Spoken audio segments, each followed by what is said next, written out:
in real estate, you can go to the title registry, right? Like you can pull title on this one. Can you? How do you prove But copyright? so before Spotify, there's Discogs. You can also go to the PRO website. So just to, I guess we didn't really explicitly explain the PROs, but PRO stands for Performing Rights Organization. So if all three of us today created a song, we need to go and register it with our country's collection society, and they do the collection on our behalf. So they also collaborate with all the other PROs. Um, every country has at least one. In the US, because they're so big, they have four majors: BMI, CSEC, Sound Exchange, and ASCAP. You could actually go to their website, search up any song, and you'll get the ownership breakdown. Nice. So they must be very busy. But how do they? So, for example, you say you have, let's say you have Beyonce song. How do I know you indeed have Beyonce song? And they're gonna send the money to you.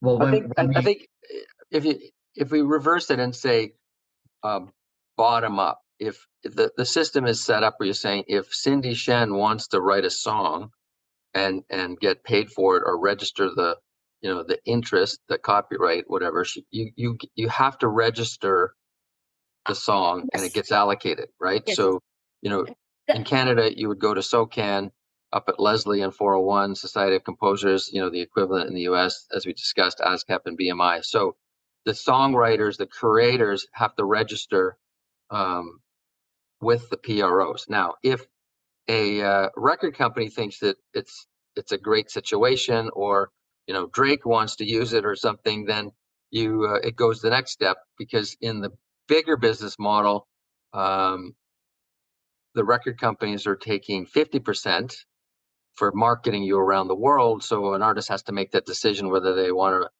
remain independent or get signed up with the record company and take an advance.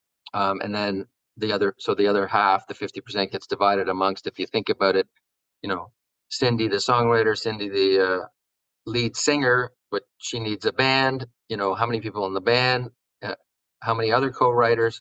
So that's how it all gets allocated in contract, right?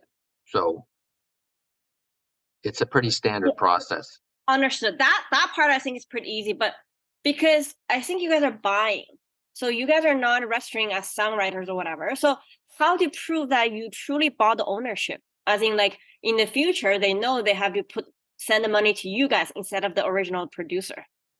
Like, how do you prove that? Well, we showed you in the example with the Avicii, right? So when you recall, we were looking at Avicii on Spotify, and you could see Jordan Sukoff. We can show you the contract that we signed where Jordan's selling, we're buying, and then essentially it's a one-page assignment, like your analogy on title for real estate. You've assigned the condo from the buyer to this, or from the seller to the buyer. Same idea. Right. Yeah, so And it's happening obviously thousands of times every day all over the world. And even when you're talking about, the numbers are staggering now, where Spotify alone is putting up 100,000 new songs every day. Right. So to be specific, when we did the deal with Jordan Sukov, he wants to sell. We do an APA, then he contacts his performing rights organization. We have the conversation with the PRO that Jordan is selling. Jordan confirms. Then he assigns a letter of direction. Now we're on title. We're receiving the quarterly payments for whenever the song is played. Okay. So to sum it up, there's a standard process where the contract signed, and the selling party will have to do the paperwork change, which will then notify all the organizations that you guys are the new owners, which then you are effectively on title.